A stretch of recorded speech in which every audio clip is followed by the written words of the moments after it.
Okay, guys. So good morning. So welcome back. So we are going to continue with our SRE day 4 session today.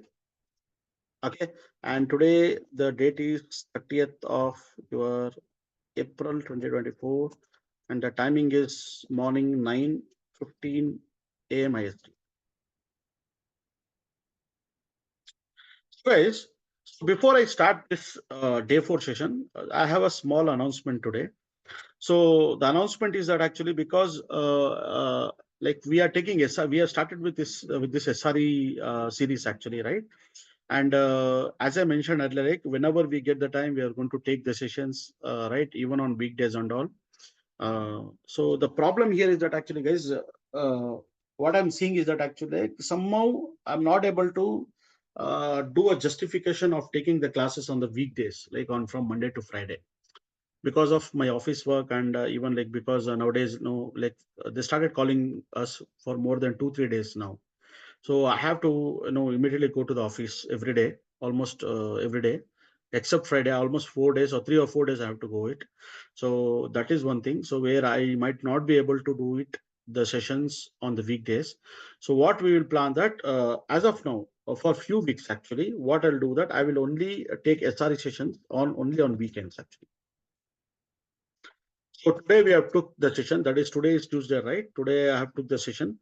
So I'll be taking this session, and the next session, that is day 5, I'll be taking on Saturday only, and day 6 I'll be taking on Sunday. So only on weekends only we will be having classes. Weekends only we will be having classes. So I know many of the people who are watching these videos, everything over the my YouTube channel, right? Even they will be waiting for the videos to come. And but what I would request with everyone that like please be have a patience and wait for my videos to come in, so that I will be only recording into the weekends, right? So that you guys can keep a slot only on attending these classes for weekend only for few weeks, guys. Okay, why I'm doing this? Because that actually I have some pending sessions to be done for my advanced Terraform session. So I have to record many of the Terraform sessions, which I'm planning on the weekdays actually.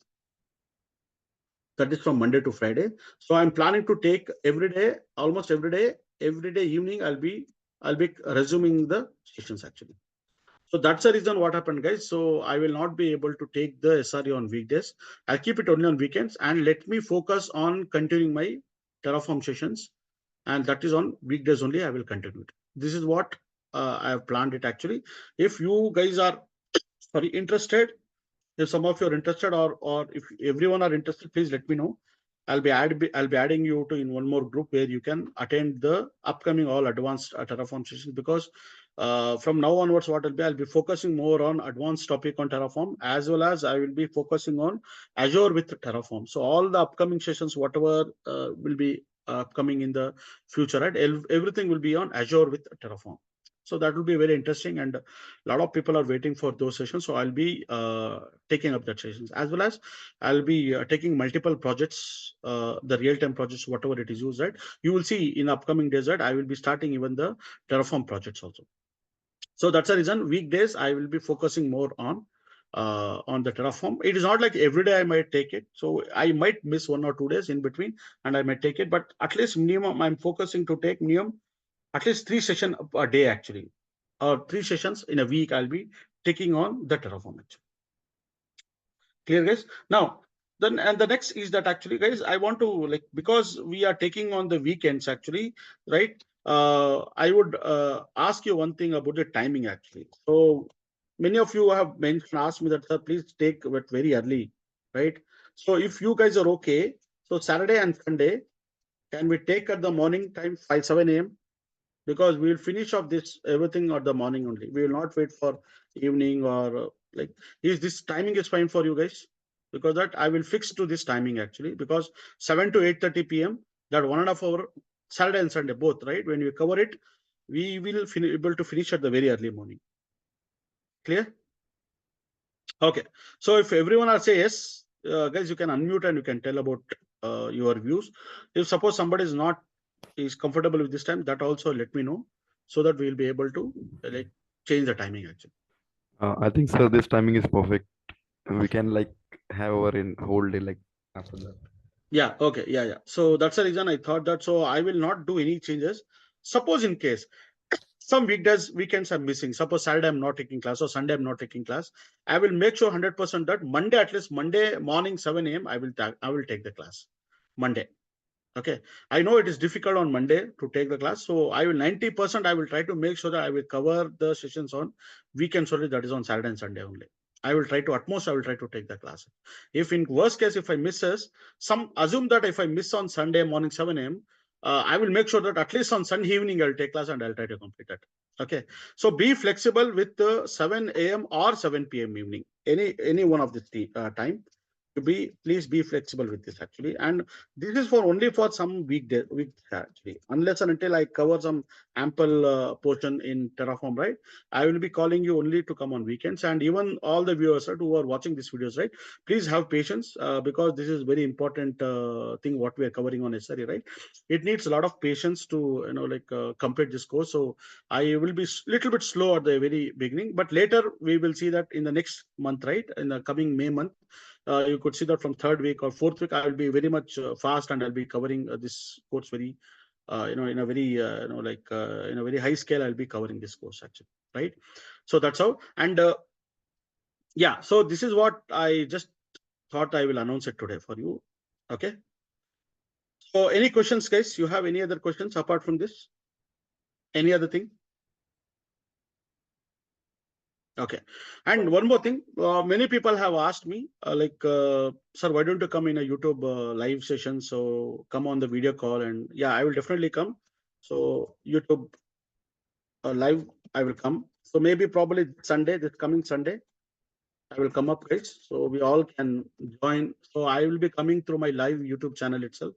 So where you all can connect and we can have a video call on that. And if you have any queries or like you can discuss with me on that. And it is for a general open forum. Anyone who is from my channel, right, like who has subscribed to my channel, they can come through it. And I will plan for this, guys, and maybe on Saturday I will announce it, like the timing, mostly morning 9 o'clock, because after our sessions, right, Sunday, right, if I'm taking session on 7 and morning 7 to 8:30, probably at 9 o'clock 9 a.m. I will come online in the YouTube channel so that we can have a live interaction and many people can ask me questions and everything.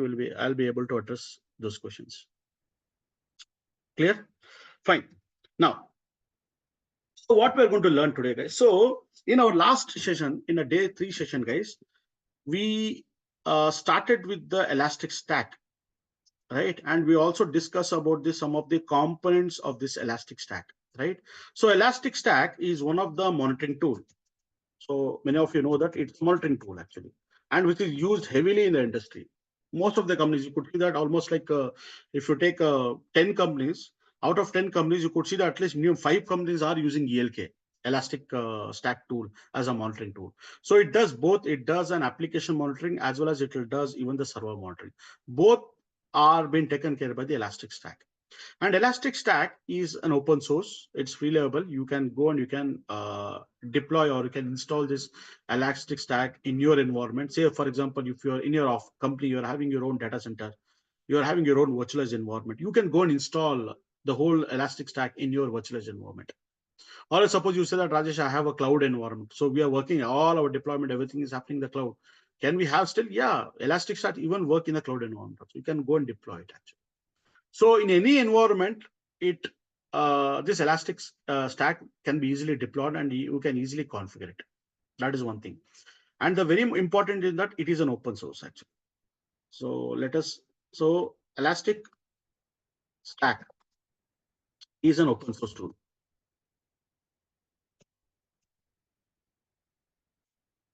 Okay.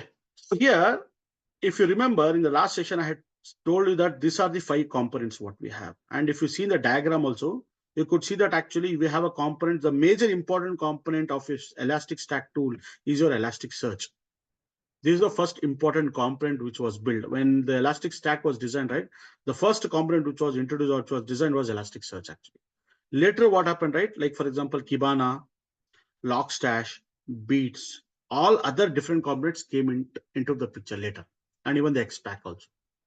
So out of this XPack, Elasticsearch, Kibana, Logstash, and Breeze, these four components are freely available. There are, it's a open source, it's a freely available. It means that you can go and you can install it. You need not to pay any licensing cost. Whereas XPack is chargeable. Actually, you need to pay little money for that, right? So, but so that's how. So we will be seeing in our upcoming sessions what we are going to do. That we are going to see that how you can go ahead and install this Elastic Stack or this entire monitoring tool in our server. So I'll be taking either Azure Cloud or AWS Cloud. So I'm planning to take it everything on Azure Cloud because many of you might like I've been working on Azure Cloud, so you'll get to know how in Azure Cloud things works, right? When I allocate any servers or when I create any virtual machines, when I create any security groups, how we can do it in Azure Cloud, we will be able to get to know when we are doing it actually. So I'm planning to do it and everything in Azure Cloud, or it's even in AWS Cloud also can do. So I'll be installing all these components, guys, and I will be explaining you about how the installation and what are the prerequisite requires, right? And what are the other software stacks which are required for you to work on the Elastic Stack, right? That everything I'll be discussing in my next session. That is on day 5 session. Okay. So in the last session, guys, we just understood about this architecture, right? So through this diagram, you understood, okay, these are the different components are there and how this communication happens between all these components. Also, I discussed it in a very high level. If I want to discuss, right? So you have a main component, which is not in the, but Elasticsearch. Elasticsearch is an application actually, but it acts like a database, but it's an application. So what this Elasticsearch does, this does for the searching for any kind of a text, or it is used for searching for any kind of a data mining. So that is what. So Elasticsearch is basically, it is an application which is used for doing any kind of a fast searching. Say, for example, whenever you want to do any kind of a text searching, right? So Elasticsearch is mostly used for, searching for any kind of a pattern or text searching, or more or less we call it as an indexing. We say. So what we call it as an indexing. So here we call something known as indexing. We call it something like indexing. I will come into it later. What is by indexing today? Okay. So it follows a method known as the indexing. Through the indexing, it will try to search for any kind of a text, word, or a pattern. So that is what. So this is something like a search engine actually. Okay. So in your whole Elastic Stack, Elasticsearch is a main component where all your data are stored actually. It means that all your application logs, what are the logs are there, right? That logs data are stored in the Elasticsearch. So now you might ask, Rajesh, when it is storing all the data, does Elasticsearch means it's like a database? Yeah, it's like a database only. Okay. But what happened, right? Usually in the database, what happened, right? Whenever you create a database, right? Basically, database have something known as a tables. There's something like a records are there, right? So database is something like which has something known as a what do you call? We have something as a database, something like we have something like a tables. We can create a lot of tables. Within the tables, we create a lot of records, right? This is what the fundamental concepts you'll get to hear whenever you are understanding on any database. Let it be MongoDB, let it be SQL, Microsoft SQL, or let it be Oracle. Anywhere, right? You'll be hearing this term known as the tables and records whenever it comes to database. Whereas an Elasticsearch, even though Elasticsearch, although it is like a search engine actually, but here what happened, all the data are not stored in the form of these tables records. They are stored in the form of documents. So in Elasticsearch, all the data are stored in the form of documents. So what is it, guys? We will be discussing today. Actually, this is a very important topic today. What happened, right? For some of you, it is not like it is bore. It will be kind of a too much like information. I'll be sharing to you today. For some of you, it might feel very boring or something, or like too much information I'm going to put today. Because what is our today's agenda is that we are trying to understand how exactly this Elastic Stack works, or more preferably, what I would say that how this Elasticsearch, the main component of your Elasticsearch tool, right? How this Elastic search in turn works. That is what I will be discussing today. Okay. So now, before that, let me quickly discuss about this architecture. So now you know that actually in a real time, your applications, all your application will be running onto the server. It could be one server, it could be multiple server where your application will be running, right? So this application can be anything. It could be a payroll application, it could be an e-commerce application, or any kind of an application, right? Which is designed in any language, let it be Java, .NET, or Node.js, or Angular, any application which will always be running in the server, right?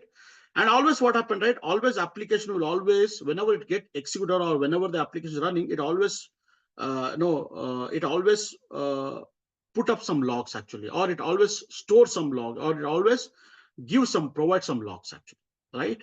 So now what happened, right? In case of Elasticsearch, guys, you have something known as the Elasticsearch actually, which is nothing but this is an application, right? Which acts like which is an application, but it acts like more or less it acts like a database, right?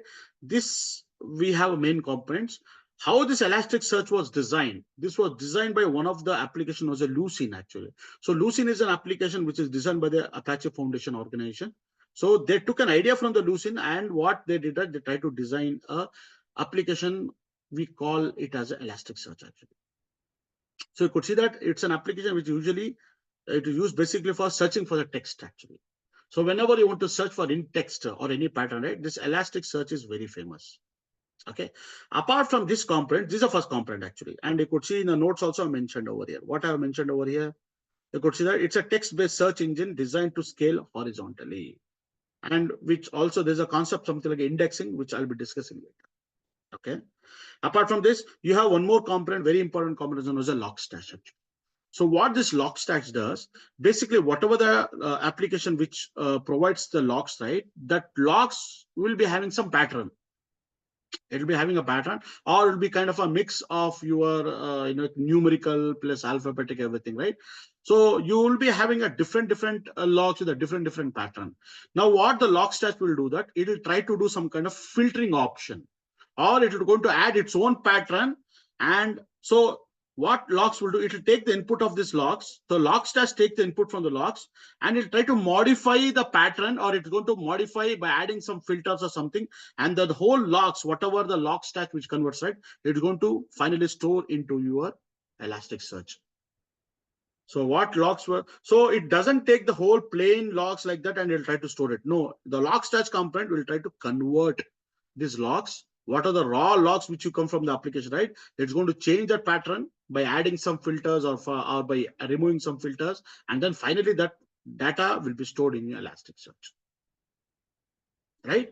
Apart from these two, there is something as a Kibana is there, guys, which is something it acts like a UI.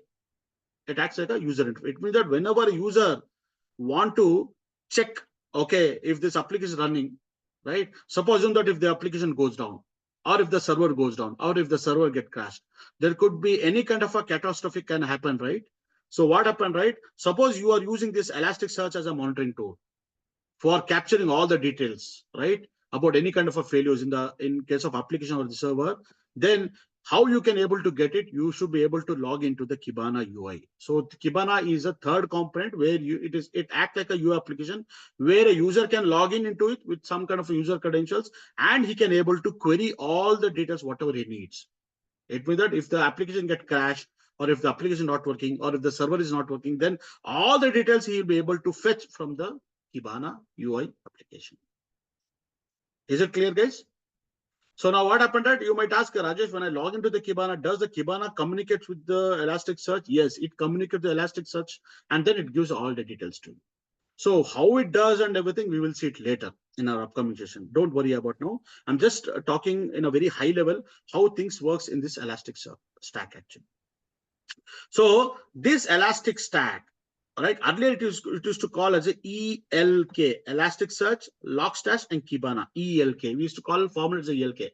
Like 2-3 years back, right? This tool, Elastic Stack, was called as a ELK. Because there are three components are there: Elasticsearch, Logstash, and Kibana, which starts with the E, which starts with the first character ELK. But later, after some point of time, guys, there are many other components were also slowly getting added into this architecture. And one more was the beats actually. So beats will act like an agent actually. It's an agent, or it's an application, or it's a software which you need to install in the server. and it acts like an agent. And beats, what it does, that there are various different beats are there. Like for example, you have a heartbeat, you have a metric beat, you have a file beat. So heartbeat will tell you that beat, what it will do, no, it will try to check from whether this server is up or not. So heartbeat is going to give you the information whether this server is live or not, alive or not, or whether it's up or not. Metric bits will give you something like a dashboard. So you need some kind of a dashboard from this server or from that application, right? So metric bits will give you some kind of a details about the dashboard of your application, or a dashboard about regarding your health of your server. If anything, it will be provided by your metric bit. Similarly, there are other bits are there, like for example, file bit is there, where like there are a lot of files should be in this server. So suppose you want to extract that file, or you want to get the content of that file to the user, to the end user, then it uses the file bit. So like that, guys, there are various bits are there. We'll have a separate session on that, like how this bits works, right? It is something like it's an agent actually. It will be keep well running, and this is installed in each and every server, which is installed in each and every server, right? And after this, so that's the reason what happened. After some time, what it calls the ELKB, ELKB. That they used to call it as ELKB, but that doesn't sounds good actually. ELKB, right? It looks very very odd. The name look very odd. So later what happened? They said that okay, we will not call it as a ELKB and all. We'll call it as an Elastic Stack. That's the reason ELK was renamed as an Elastic Stack earlier. So from last 1 year or 1.5 years, you could see that now ELK has been renamed as an Elastic Stack. Clear? Now, apart from this, guys, there is one more important component which was been added later, was known as the XPack actually. Say, for example, like you are, what this XPack does, it does all kind of a user management, alert notification. There are many other functions are there which has been taken care by your XPack actually. It does many other operations also. So one of the important is user management. Suppose you have multiple users, right? You need to create a credentials, you need to provide the login or authentication to the Kibana UI application. All those things will be taken care by your XPack actually. Okay, it is this is the fifth component actually, right? If you see in the notes, right, I have mentioned XCAP is an additional features like user management, notification are added using the XPack component. Clear? Now the XPack component also does alert notification. Say for example, like your application goes down or your server goes down, there has to be some alert notification happen, right? Say for example, you have to get an alert notification either through a Microsoft Teams or either through the Slack or either through the email. You need to get a notification. So how you are going to get those notification, alert notifications, you will get through with the help of this XPack component. And this is not open source, guys. This is a paid one. So you need to pay little money if you're using this XPack in your in your Elastic Stack. So in the organization, what happened, right? When you're installing the Elastic Stack, right? When they're even using XPack, yeah, they have to pay some money for that, for the usage of it, and that is not that like that costly. It is like you can pay for that, and the industry can pay for it. Now, guys, this Elastic Stack, it is really complicated to learn and understand it actually, but it is widely used across many organizations. And as I said, right, it is open source, and it is very efficiently compared to many other tools. ELK, like they have found, or Elastic Stack, they have found, working on Elastic Stack is very, very easy and very like efficient. Hence, what happened at many organizations, what happened at they have replaced this Elastic part with some proprietary tool. Say, for example, in your organization, you're using all this, they're using Splunk. So Splunk, it's very costly. It's a licensing one, right? They have replaced the Splunk with the Elastic Stack.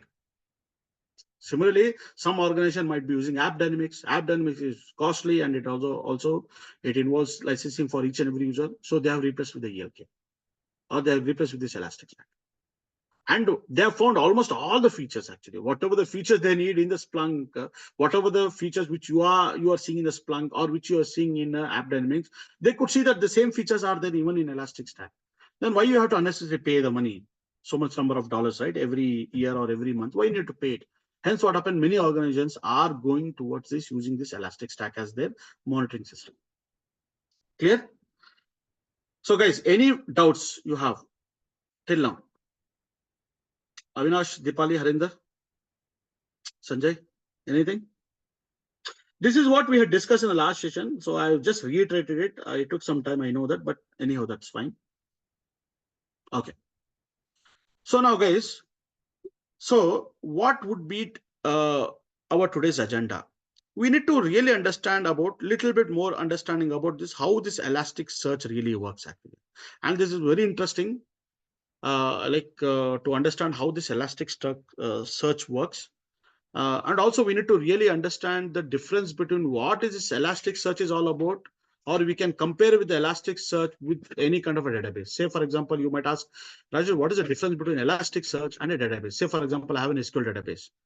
What exact difference? Both are storing the data, right? Yes, there's a differences are there which we're going to discuss, and this is what I could say that it's the heart of your Elasticsearch tool, guys. And it is also important for us to learn how exactly this Elasticsearch internally works. Internally works. This is very important. And today's agenda and today's topic, right? We will be learning or we'll be understanding about how exactly this Elasticsearch works actually.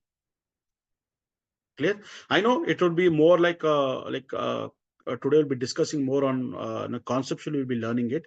From our next section, right, we will try to do everything practical because we need to install it. We have to go and watch the official documentation on the Elastic Stack, right? So we will be getting all instructions on how to set up all these servers, Elasticsearch, Logstash, Beats, XPack, Kibana, that and all. It's a later part which we'll be doing in our next session, or else this coming Saturday we'll be doing that. But what I would suggest, what I would try to do today is that actually we will try to see, like we will go a little bit one level in detail about this, how this Elasticsearch work. And this is very interesting also. Some of you might know, like you'll find very interesting to learn and understand this. And it has its own algorithm, guys. Internet uses its own searching algorithm to do how exactly it searches for any kind of a pattern or text actually. How it does and everything, with the concept of something the indexing, which I told you, right? That is what it will be very much interesting. And through this, you'll be able, when you're learning the Elasticsearch, you will be able to easily differentiate between what is the difference between Elasticsearch with any database. Say for example, Oracle database there. Say for example, MySQL database there, right? What is the difference between those databases with the Elasticsearch? You'll be able to differentiate very easily. And it is very good that if you have this kind of information knowledge, it'll be very good, because sometime in interview they might ask also, if you're mentioning ELK, that you've been working on ELK or you're working on Elastic Stack, right, in your resume. Like some people who are too much involved in doing working on, particularly when you're applying for SRE job, right? Obviously they will ask you about all this question, because SRE requires you to know all these different components of the ELK stack in very in detail manner. So guys, do you agree with me that when you're applying for a job of a SRE, and when you mention in a resume that you know about the Elastic Stack or the ELK tool, definitely they will ask you about each and every component, little bit in detail about what are the things which you know, and they will ask you more in detail about, because this is the heart of your that ELK stack or Elastic Stack actually. So through this, you'll be able to know that how exactly this monitoring tool actually works. Now, but before this, actually, I don't want to really get into detail about the Elasticsearch at the very beginning now itself. What I would have it, I have one problem, guys, which I have to discuss with you all, or else you can give me some solution for this. Say, for example, I am running my organization. I have my own company. I'm into something like I'm into sales of some business. Say, for example, I have my grocery store. I have my grocery store, right? Or else I have my own furniture store, which I'll be, I'm into the sales actually. I have my own grocery farm where I'll be selling all fruits and all vegetables and everything. So what I will do basically, guys, so in my system, what I will do that I will manage a folder actually. If, for example, let me go to the Google. Let me search for something like a folder icon. I need an image actually. So this is a folder actually. So today, guys, in today's session, I'll be using too many images today because it is very interesting. And also today, like now the time is 9:45, guys. So we already like lost 15-20 minutes of our time. I'm not sure whether I'll be completing the whole thing because it might take more time for me, and I don't want to really drag for more like hour. So we will be even continuing the session in the next session also. Next session will be the first half will be like continuation about the theoretical aspect of the Elasticsearch, as well as we'll also discuss about like how to install, configure everything. That so practical will start from the next session actually. So this is a folder, guys. So what I'm trying to tell that I have my own grocery company. grocery shop. I'm having my own I'm the owner for this grocery shop, and I'm into the sales of all the grocery items. Actually, what I will do basically in my system or in my laptop where I have Windows, I have created a folder actually. So what I will do that I will try to maintain a Excel sheet of all the details about all the owners who and all I have purchased, right? Suppose somebody are doing online purchase of the groceries, everything, right? I will maintain the detail about like who is the owner, what is the phone number, what number of items he has purchased, right? So many details, right? I will be maintaining in the Excel sheet actually. I'll be maintaining in the Excel sheet. Sanjay, can you please mute yourself? Okay? Yeah, sure. Thank you. So now what I will do, guys. So what I will do, I will maintain an Excel sheet. So by the way, guys, this is a question I'm going to ask you. Like, listen to me what I'm doing. So I will have an Excel sheet. So this is the Excel sheet actually, where I will maintain a detail about what I'll maintain. I'll maintain a detail about all this different customers details. I'll be maintaining this single sheet actually. And assume that actually in this folder, I might be having one Excel sheet or I might be having multiple Excel sheet. So each and every multiple different Excel sheet, right? It will be basically for per customer. So how I'll be doing, right? Say for example, I'll be having a sheet per customer. So this is one customer, right? This will be sheet per customer actually.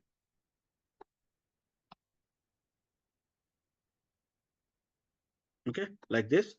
So this is for one customer, guys. So assume that I am having multiple customers. Say for example, initially I might be having some 3 customers like this. So I will be having details of about my 3 customers, the 3 different Excel sheets, and this all these 3 Excel sheets are being there in my folder. So this is nothing but your folder where you are managing it actually, or where you are maintaining the details about all your customers. And each and every sheet, guys, this each and every sheet, right? This sheet will have the information or the profile information about the profile information about the user or user profile information, right? You will have, let's say for example, like what is his username, what is his address, something, what is his phone number, mobile number, right? What are the orders he has he has provided till now. All those details I'll be maintaining this Excel sheet actually. So this is something like a details which I'll be mentioning over here, right? This will be kind of a details in the each and every sheet. You will follow it. So it'll be for per customer. Similarly, like that, you have one more customer where you'll maintain the same information like this. Correct, guys?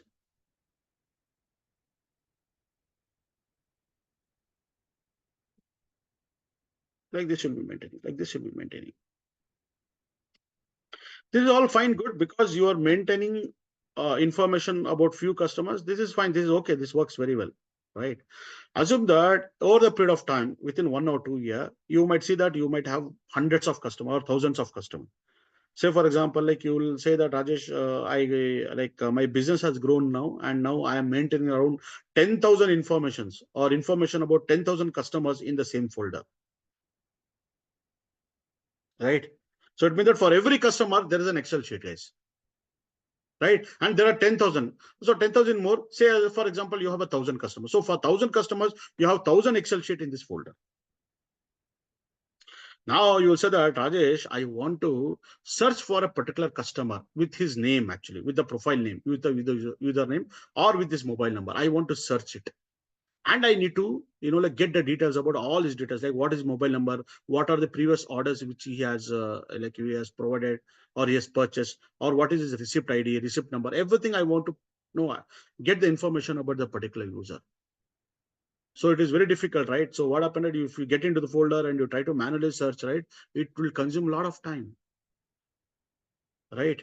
Now you will say that, Rajesh, uh, all these days, initially what happened, my business started with 2 or 3 users where I was maintaining a separate Excel sheet.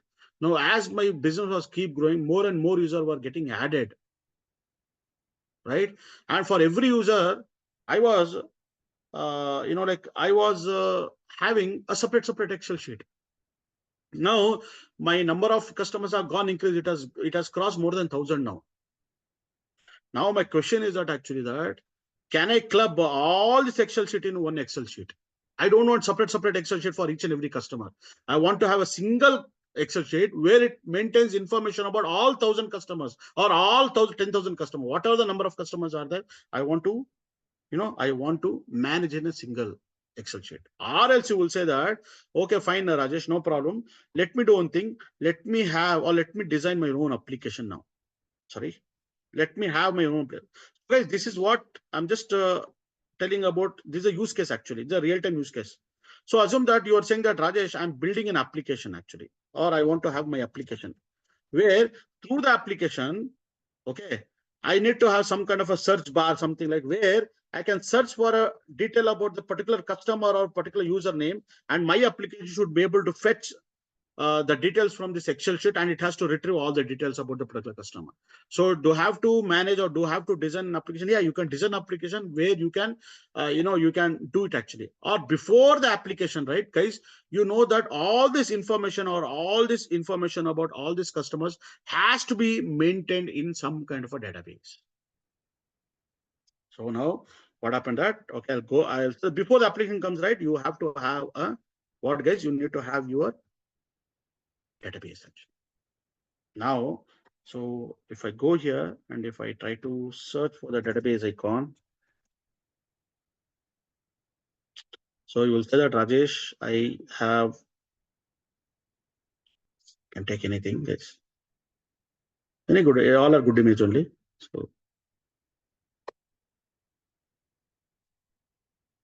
So now my requirement is that this is your database, guys, actually. This is your database. This is your database. Correct. This is your database. And what is your requirement is that now, guys, you are saying that, Rajesh, I want to take all those 10,000 sheets or 10,000 Excel sheet. I want to merge in a single sheet, or else I want to take all the details about all the 10,000 details about all 10,000 customers or 1,000 customer, whatever.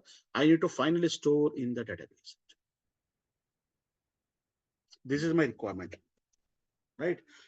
So some of you might know or not. I mean, I'm just assuming that some of you doesn't know what is a database. So just try to understand that, guys. I'll discuss about what is a database later. Database is something like where you have something known as a table actually. Every database will contains table actually. It contains a tables. It contains tables, and each and every table will have something known as a record. In a very high level, I'm saying, we'll discuss about this later also, right? So every database has the tables, and each and every table has some kind of a records, has some kind of a records. So guys, now did you understood the problem statement? The problem statement is that all these days we are quite happy because that we had only few customers, 2 or 3 or 10, or within few customers we had. As my business grown, more and more customers were added, and finally I could see that I'm having around 1,000 customers now, and maintaining all the 1,000 customer information in a separate Excel sheet is very difficult. And tomorrow, if I want to search for any information about a particular customer, it is very difficult to search and get the details. And again, furthermore, in upcoming years, more and more customers will be added up, so it will be very difficult to manage in a legacy way. How I used to manage everything in Excel sheet. Now what I need that, I need to merge all the information about all customers, and I need to somehow manage in the database. I need to set up a database, and I need to manage everything database, because when you're managing all the details about all the users in a database, it is very easy to, it is very easy for searching the information about any customer, because when you're working on a database, you will be using some kind of a queries, actually SQL queries, so that you will be able to fastly fetch any information about the customer, right? So that is the advantage of using database. Now my question is that actually how you are able to extract all the details about all the data, and you're going to put everything in a database. So this is my problem statement. Now the question to you all guys, how we are going to achieve this? You know that you need to take all the 1,000 or 10,000, whatever the Excel sheets are there, take it everything, merge in a single Excel sheet, at least place that Excel sheet in a database, or else take all the details about the 1,000, create a table database, create a table, and in the table you need to put it actually. How we are going to do that? Of course, you will say that, sir, there are so many tools are there. There could be some kind of a mechanism through which actually you will be able to fetch it actually. How we are going to do that? Any idea, guys? Anyone? You understood, right? And of course, this is a real-time problem statement, right? It usually happens, right? Every time, right? Like you have to, you have many data will be there. You need to transfer the data from one point to other point, or from one phase to other phase. So you need some kind of a transferring mechanism is required, right? Avinash, Dipali, did you understood the problem statement? Yes, sir. Now, why I'm telling you all these things, because right, I will be connecting all these dots later, so that you'll be able to understand why I took this example actually. Now, the thing is, guys, actually that whenever you are working on doing this complex task, right, there is something which you will be using, which we call it as a ETL. What is it? We'll be calling as a ETL. You might have heard about ETL tool, right? Yes. Extract, transform, and load. Actually, ETL tools are there, right? Right. So now what? So for example, if you're taking this case, so what you're going to do is that you say that, Rajesh, you're having 1,000 records. Let me do one thing. Let me use this ETL tool. So first, I'll going to do an extract. Extract meant read all the records, actually, all the Excel records. You will be reading all the Excel. So by using ETL, that is extract, you will going to read all the records from all the Excel sheets, or all the details from all the Excel sheets.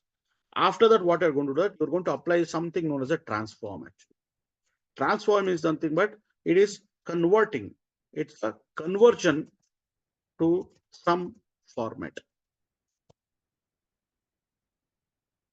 right? You might say that, Rajesh, I'm having a pure Excel sheet as a plain text format. I need to convert in tables and the records. Yes, you're converting it actually. So to convert it, actually, you need some kind of a tool or the mechanism which does some kind of a transforming it actually. Conversion to some format. And the last is nothing but your load actually. Loading means basically what you're doing, that you are actually saving the data into the new format. So here what you're doing, that you're actually storing all these details, whatever you're extracting, right? You're finally storing into the database in terms of tables actually. In terms of tables and the record, you are storing it actually. So this is something we call as a loading actually. Load.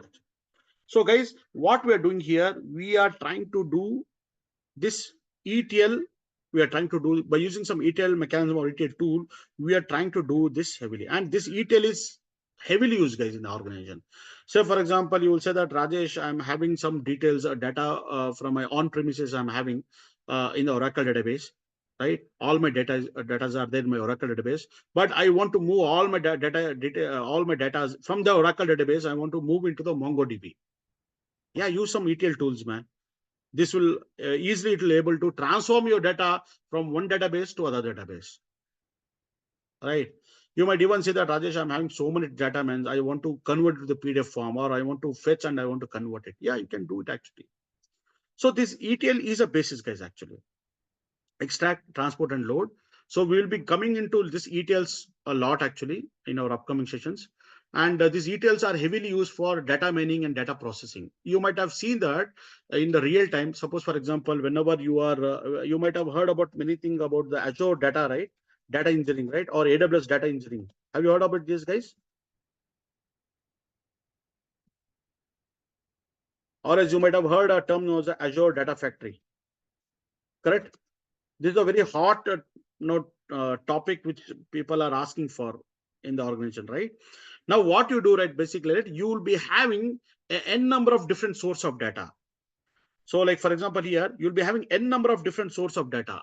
What you're trying to do by using some kind of an ETL, you are actually taking all these data and you're trying to save into some kind of a storage. Say, for example, in case of AWS, in case of AWS data engineering, there is some kind of a tool by name data lake is there. You might have come across with that, right? And also there is something like there is a service in AWS known as a Glue and Athena.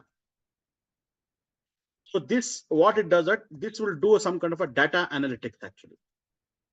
It does some kind of a data. It means that it will take all the raw data, stream of data, and it will convert the data into some kind of a format, and it will finally store in your storage. For example, in AWS, you have something as S3 storage. The S3 storage bucket, it is going to store all the data. This is what we call it as a AWS data engineering. So you have multiple source of data. So what happened, right? When you're having multiple source of data like this, multiple source of data will be there. You might be, suppose there are 2 to 3 different applications are there which are working. 2 to 3 different applications are there which are working. Each and every different application will logs its own data. It has its own data. It logs its own data. But what you're doing that, these 3 different applications, you need to like collectively take the information about all these logs or data or database information about this application, store it in one common location. So what they do, right, basically, right, they will be using something known as a Kafka streaming. You might have heard about the Kafka streaming, right? Kafka streaming application. So what the Kafka streaming application will do, that it will try to take all the different datas, okay, datas from the different applications, and what it will do, right, it will try to use some kind of a tool, ETL tool, to transform it, ETL tool to transform it. I'm taking a very high level, guys. I'm not really getting your data engineering part. And then finally, what happened, right? If you're using in AWS, you're using, there will be some service like Glue and Athena, which will be using it actually.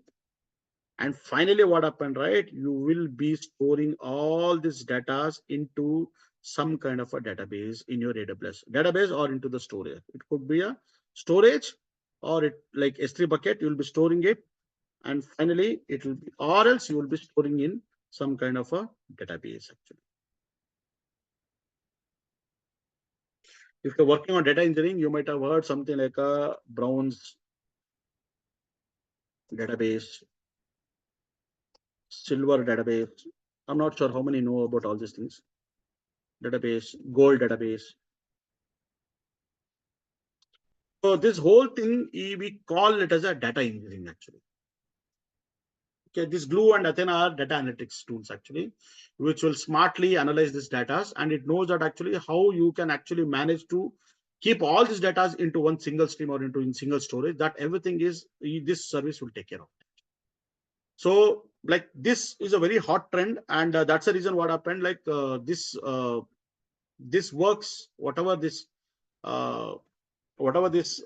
domains are there, right? Data engineering, it needs a lot of other information. Like for example, you need to have a knowledge on ETL, you need to have a knowledge on cloud, you need to have a knowledge on Python programming, you need to have a knowledge related to many other tools and technologies. So you could see that the data engineering engineers, they required the person who will be working on this domain, right? He will be having a knowledge on multiple different platforms or multiple different domains actually. That's what he will be able to easily analyze, manage all the things, right? So there will be, like the data engineers, right? They'll be even writing the ETL data pipelines actually. ETL pipelines also they'll be writing.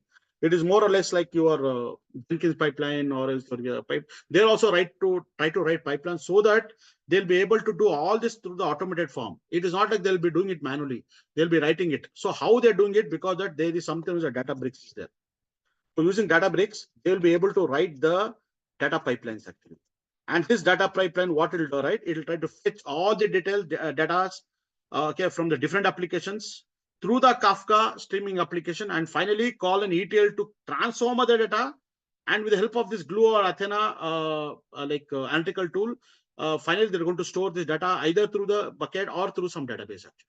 This is how the whole Databricks comes into the picture actually. So this is, I'm not discussing over here all these things, guys, but this is very complicated things, and you need to have an expertise in working in this Databricks. Then only if you know about Databricks, right, you'll be able to easily manage all these data engineering concepts, everything you can able to easily work on at the industry. So it is very complex to manage all the thing, and you will see that people who are having 15 years or 20 years of experience in the organization, right? They will be a data engineers, and they are very highly paid actually. You will see that in if you go to Walmart actually, and you see that people who are working on data engineering, right? Like they will be getting around 60 lakhs, 80 lakhs package like that. Similarly, in Apple, there will be a lot of data engineers are there. There will be their package are more than 1 CR. Many organizations are there who are heavily paid. But right now, what happened, right? Yeah, I mean, as we see, the market is down. Even the market for this data engine is also little bit down, not like that. But what I'm trying to tell that to gain an expertise in data engineering, right? You should have a knowledge on cloud. You should have a knowledge on all DevOps tools concept. You should have some ample knowledge on SRE, and you should have a knowledge on Databricks, and you should have a knowledge on ETL, and you should have a knowledge on Python, because you'll be using a lot of Python programming to automate all the tasks. So you need to have a multiple different domain knowledge to make sure that you are working comfortable in data engineering. And today, the most requirement is that this Azure Data Engineering and Azure Data Factory, these are the highest paid and most asked job requirement now, as of now today. Clear? Yeah, fine, guys. So what I'm trying to tell over here is that actually that you, when you come to this example, you need some kind of ETL tool to transform all these data to your database and to manage everything easily. So that is how the ETL tools are used heavily in many organizations. What is ETL is all about, how it does it, everything. We will go one step little later, not now itself. Okay. So when it comes to your diagram, now what the bit does actually, bit does exactly, it does the extracting of all the data, all the records actually. So bit will extract it. Once the bits extracts it, actually, what it will do, right? It will try to give the data to the logstash. Logstash, what will do that? Whatever details, what it is getting to the logs, right? That will try to do some kind of a transformation of the data. It converts to some format. It's going to add some filters, or it's going to remove some filters. It does something, and then finally, what happened, right? It's going to store the data details, all the data from the logstash. It's going to store the data into the Elasticsearch. You could see that here, in turn, what is happening, that this elastic stack, it is working in the ETL form only. ETL means extract, transport, and load. Load is something like you're storing the data. Finally, Logstash, whatever it is having data, right, that will be finally you're storing into the Elasticsearch. And how it is stored, it uses this load concept actually, saving all the data from Logstash to the Elastic. So can you see ETL, right? This ETL transformation is happening even inside your Elasticsearch architecture. They're using this ETL concept here heavily. Is it clear, guys? Did you understood the dots now? Whatever I'm trying to tell now. Yes, sir. Got it. Okay, great, good. So let me write a note on this. So Elastic Stack is used for ETL. ETL, you know, like extract, transform, and load for the data, of any type into the Elasticsearch. So this data, or nothing but this log, it could be any type actually. This log has to be stored into this Elasticsearch. That's what we are using this ETL format. Extract, load, transform, and load it. Load means saving it. Clear, guys? Now, so as I said earlier, guys, all these different components, right? You can install it, you can manually do it, but many times what happened, right? In the organization, they don't want to take a headache of this installing everything and maintaining in a different server. You don't need it actually. That's the reason what happened, right? You have something as a Elastic Cloud account. So Elastic Cloud account is there. So Elastic Cloud account, you need not to worry about all these components. You'll be able to get it everything to Elastic Cloud. Elastic Cloud is nothing but all these different features of your Elastic tool, right? Elastic Stack tool, right? This entire thing, right? This entire thing, you will be managing everything in through something as an Elastic Cloud actually. And you need to have an account also, guys. So what we have to do means in our upcoming sessions, we will be seeing, right, how to create a Elastic Cloud account. It is very simple. Okay, account. Okay. For that, what you have to do, right? You need to either have your Outlook account or your Google account, Gmail account. Outlook email ID you should have, or else Microsoft Outlook you need actually. Outlook email ID you need, right?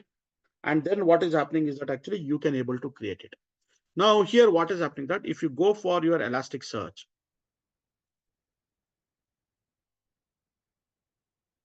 Elastic Cloud. So if you try to just search for Elastic Cloud, you could see that elastic.co this is what the website. If you just go through here, you could see that actually, guys, this is something like a free trial. So here what is happening that whenever you want to create an Elastic Cloud account, that you need only an email ID. Either it could be Gmail or either your Microsoft account. It doesn't expect you to give any kind of details of your credit card or debit card. It is not required. So it is very simple to create because you need to have one new email ID. That's all. And this free trial will only support only up to 14 days. After that, it will be paid one. So what you can do that you can practice with the Elastic Cloud account, okay, with an email ID. After 14 days, when it expires or it expects you to provide all details for, like for the billing purpose, then you can use one more email ID and you can continue your learning actually. Clear? Then you need not to pay any money. So what you have to do that only new email IDs you need to create so that you'll be able to log in and you're able to use that free trial for 14 days. Right? So when you click on this, it'll ask you to provide the details. So already I have an account actually. So I'll go with this account, Google account. I already have the Google account. So I could see that I'm able to log into my Elastic Cloud account. So guys, all kind of your observability, all kind of a configuration, whatever we are achieving through this Elastic Stack monitoring tool, right? You'll be able to do all these things without installing all these components separately by your own, right? You can do everything through your Elastic Cloud account itself. At that, you will say that Rajesh, do I have to take a headache of installing all this? No, not required, man. You have an Elastic Cloud account, is that right? You can do everything. It means that you can get all kind of alert notification. Say, for example, I have some servers and I have installed some applications. So in upcoming days, right, we will see that we'll have some servers, we'll have some applications which are running on the servers. We will make this application down. And we will see through the Elastic account, we will see whether we are getting any alert notification if the application has gone down. Say, for example, I'll stop this server and I'll see whether I am getting any notification whether this server is up or running or not. So I'll get a notification saying that this server has come down or this server is not responding. Like that, we will do in our upcoming sessions, right? We'll be doing that. So it is very easy to manage everything through this Elastic Cloud because there is nothing you need not to manage everything. Everything is taken care of by your Elastic Cloud account itself. But if you're learning through Elastic Cloud account, do you think that you can learn everything very clearly? No, right? You cannot learn because you need to individually have a understand about how these different components work. So hence, it is recommendable that initially you have to install these components individually in every server. So for example, in AWS or in Azure account, right, I will create one VM where I'll be installing Logstash. I'll be creating one more virtual machine where I'll be installing Elasticsearch, and I'll be having one more server where I'll be running my Kibana.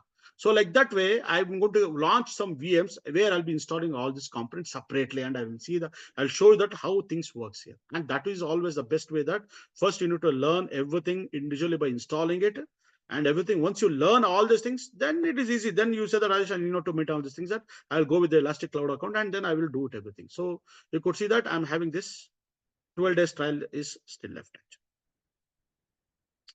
So this is your home. This is your login page, guys. You will get many kind of like links actually where you'll get the support and everything. If you go to the support, you'll get a lot of documentation. Through the documentation, you can actually go and install it. Or else, if you see it here, if you try to log in it actually, so you could see that actually you have a free trial is there. You can go with the documentation there. You'll get all kind of documentation related to how you need to install everything, all those things. I will show in the upcoming time, like how upcoming classes, how I can go and install it actually. Yes, correct. Yes, that's what I'm saying, Sanjay. That first we'll have install all these components and everything in our next sessions, and then later at the end moment I will show you how exactly things are very much easy to manage everything through the Elastic Cloud account. Clear? Okay, good. Clear case. So now, Okay. So guys, what I will do now, like I started the session at 9:15, approximately 9:15. So it is 10:15. I will take another 15 minutes more and I'll try to complete it. But whatever today we had an agenda that we were planning to learn about how this Elasticsearch internally works, right? I might not able to cover today. So maybe in our upcoming, maybe I will have one more session. Maybe before Saturday, I will have one more session. Somehow I will manage to take the session. So where we will be learning in detail about how this Elasticsearch works. We will see it later. Okay. So maybe today I am not able to cover it because if I start covering, right, I'll need another 1 more hour to complete the whole session. So we'll not be able to sit for so long time, right? So what we will do, right? We will be seeing some other important things, something known as a golden signals. What this golden signal is all about?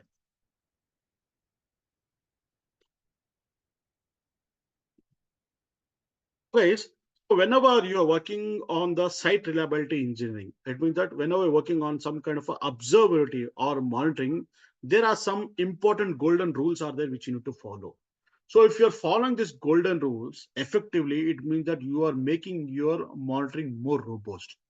Even these golden signals were actually provided by the Google organization only. If you try to search for the uh, uh, Google organization like Google golden signals, right? What are the 4 golden signals, right? You'll get some URL. So this golden signals was coined by the Google organization only, right? So if you go to the Google and if you try to search for something known as a Google golden signals, actually, you'll get this site actually. This is the site actually, which you can go through it, guys. So this is a website actually where they have discussed about all the 4 golden rules. And if you scroll down, you could see that actually you'll be able to get the 4 golden rules. What are those 4 golden rules? Come down, the 4 golden rules. So what is it? Latency,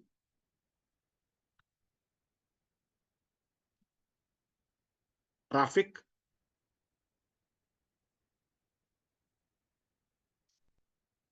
traffic. What is the other thing? The third one is the error. Sometime in interview they might ask you, what is this golden rule? You have to mention that the golden rule is traffic, latency, errors, and saturation.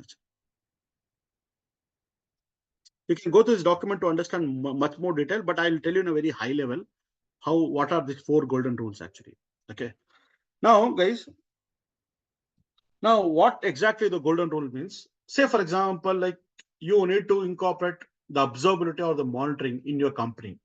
So you have an application where you need to do a 24/7 monitoring, right? You need to even monitor the servers, health of the servers, health of the database, health of the application server, health of the web server. You have many different servers which has been configured in your organization. Plus, there are many multiple different applications which are running on top of this. And even there are many other software stacks which are running in your servers. So whenever you want to monitor all these different different things with the help of some monitoring system, then you need to set up some golden rules. To that, you can just say that what the best practice I can follow to make sure that my monitoring tool or my observability is 100%.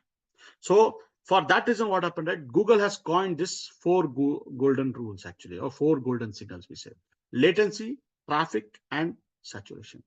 So whenever you apply your observability metrics or your monitoring metrics, you need to always gauge your monitoring metrics with this 4 rule actually, with this 4 signal.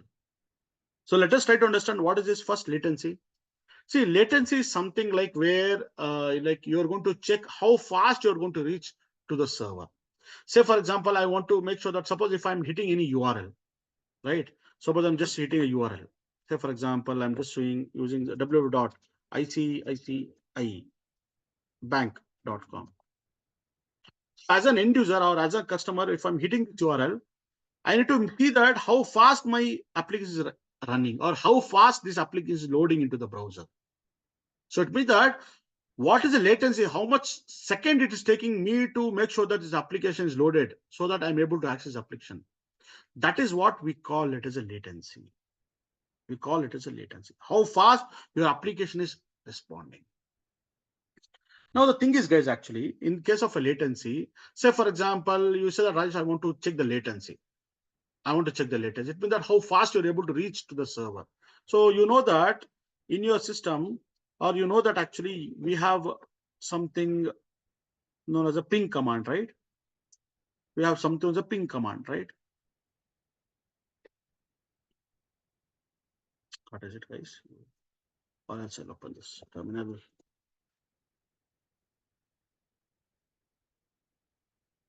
So what you'll do, you'll say that Rajesh, I want to, whenever I want to check whether the Google is up or not. So what I will do, I'll just say ping google.com. This is a very basic, like kind of a test which you'll be doing, right? When you do a ping google.com, you could see that you're able to get approximately that it is able, you're able to get the response within 9 milliseconds. So 9 millisecond is a average latency through which you're able to get the information that you're able to get the response from the google.com server actually. So it means that there is some server where the google.com app is running. So how fast you're going to reach to that server or to that application server where Google is posted. So it is taking almost 9 milliseconds. Okay, it means that actually if this average time, right, which it takes, right, the latency time which it takes, if it is the value is lesser, it means that my application is working very much faster. Say, for example, if you try to ping to the ICICI or else BBC, right? BBC.co.uk.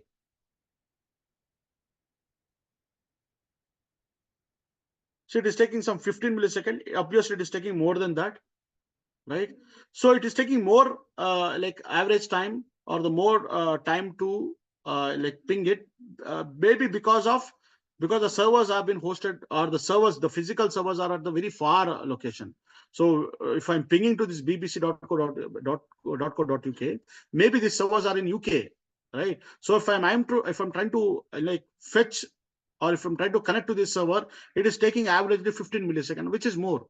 Sometimes what happens if it is more than 50 milliseconds, right? What happened, right? Usually, like your application will be a little bit the way the application response is a little bit slower also, right? So latency check will always make sure that how fast your application is loading, how fast your application responding. That we call as a latency, right? So it means that it also depends upon where your application server is located, right? So for example, you know that like there is something known as a if I want to give an example, you have a Azure speed test 2.0. So you know that Azure cloud, right? You have a lot of data centers, right? You have a lot of regions, right? So now what is happening is that actually, say I'm sitting in India, say that in Azure, we are having Azure region in Hyderabad actually. So you could see that actually it is taking 72 milliseconds to reach to the South India, that is in Hyderabad. In West India, it is taking 53 milliseconds, right? And you could see that the Qatar Central, it is taking 95 milliseconds or 92 milliseconds to reach actually. This is just a test I'm doing actually. And which is the most it is taking, say for example, if you go to Brazil or if you go to Brazil, see 401 millisecond, it is taking literally it is taking around 3 seconds to reach to that server.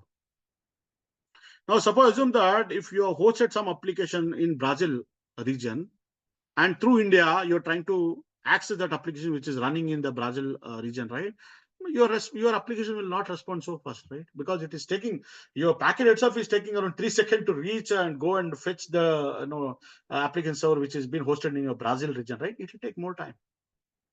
So always in the real time, we say that actually whenever you're having customers, right, you need to make sure that you need to place all your application server database to the very nearest location where the response time is very, very faster. You cannot keep your servers very far away, right? So this is something like a latency check, we say, right? So even though your application is performing very well, very much faster, because of the distance or because of the location, maybe your application might not work. Maybe your application will not respond very fastly. It depends upon the distance, right, from where you are connecting to your application server, right? So the latency should be very, very low. So this is the Azure speed test. Actually, same thing you can even do with the AWS speed test also. If you can check it, actually, it will show you like how much fast it is singing. Say I'm sitting in Bangalore, right? So I'm able to reach to my Hyderabad Azure region, right, within 18 milliseconds. Similarly, West India, right? West India is Mumbai, 35 milliseconds.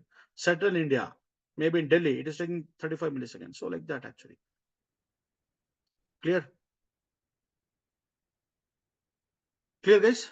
So like that, what happened, right? This golden rules, whatever we are having, right? Where is it? So latency is something like how fast you are connecting to your application servers, or how fast you're able to, how fast your packet is able to travel, how much time it is taking to travel from your uh, from your from your client to that to the specific application server. That is what latency is. Traffic is something like, say for example, like if you're having your application server, right? It can withstand up to 5,000 requests at time, right?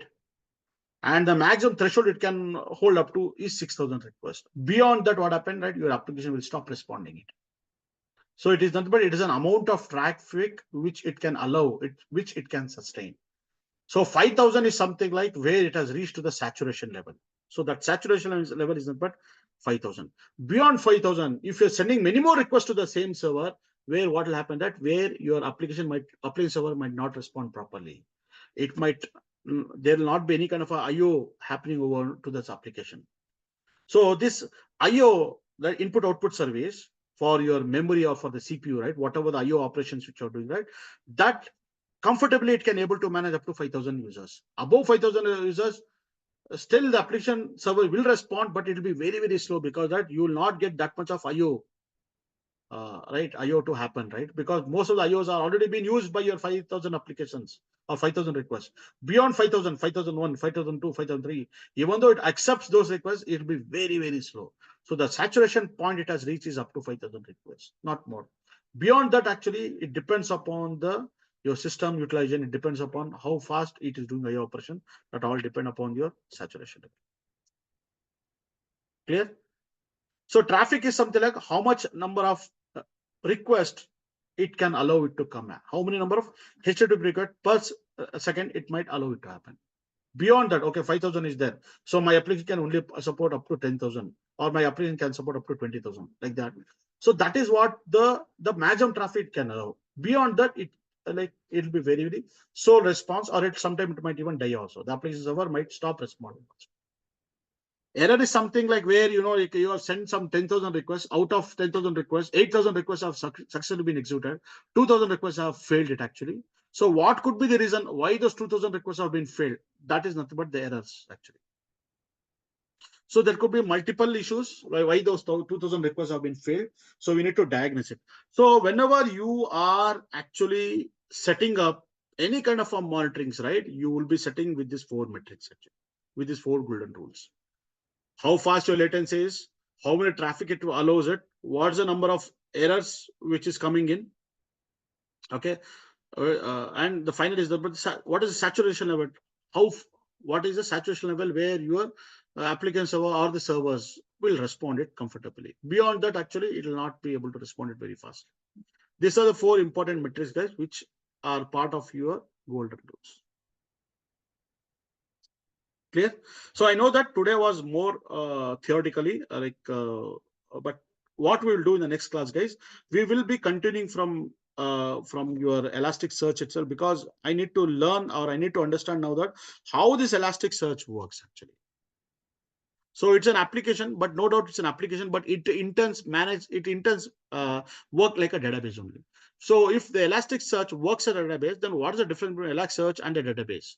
And what is an advantage of having Elasticsearch? Whether Elasticsearch works faster than a database? What are the other features which it has compared to any other database? And why we are using this Elasticsearch altogether? And in many use cases, we are using this Elasticsearch heavily. All those things we'll be discussing in our next sessions. Actually, clear? So that would be our agenda. So with that, we'll be able to cover everything. And this is very important part, guys. As I said earlier, right? When you're applying for a SRE job, definitely they will ask about how this Elasticsearch works actually. What is the fundamental idea behind the work, and how it stores the data, okay, how it strats the data. So there is something with stratting, is a SHRAD, stratting. What is a replication? What is the difference between Elasticsearch and the database, any kind of a relation database? So those things we'll be discussing, and that is very interesting topic actually. Clear? So guys, I hope that you understood today's session, and it sounds interesting for many of you. Right? Any questions you have, guys? Vikram, Avinash, Dipali, Harinder? Did you found interesting something or else it was boring? No, no, sir. It was really interesting session. Uh, Sir, how long it will take, sir, to complete this ELK specially? ELK, it will take around 6 to 8 sessions actually, because yeah, minimum 8 or max 10 actually, not more than that. I will not go beyond 10. I'll try to Okay, close it by 10 sessions actually. So once this ELK is completed, then we'll focus with the Prometheus Grafana. Prometheus Grafana, again, it will take around 10 sessions to cover it actually. right. Sir, So which is like the best tool among this Elasticsearch, like ELK, Prometheus, Grafana? Are they same or what? see, this Elasticsearch is even used for the Kubernetes environment also. It is even used in your cloud environment also. It is even used even in your on-premise. Anywhere this Okay, ELK will work actually. Whereas the yeah, Prometheus with Grafana, more or less you could see that they are mostly used for your Kubernetes architecture. With that, when you are monitoring, you want to monitor your Kubernetes cluster, you want to monitor your pods, you want to monitor your nodes and all, right? They're more favorable these days is Prometheus with Grafana.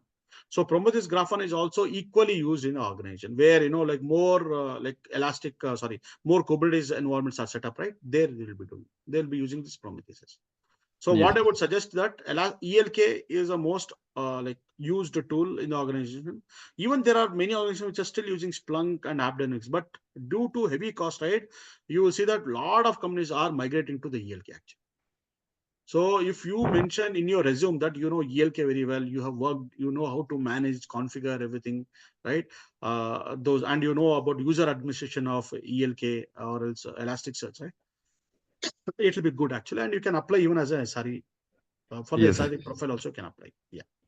What I got would it. suggest at this point of time, Elasticsearch and Prometheus with Grafana. These two tools you have to put in your resume if you Oh, want to search as an SRE for got it. SRE. Yeah. Clear? Yes, sir. Thank you. Sure, man. So, I think I will stop the recording. Hold a second.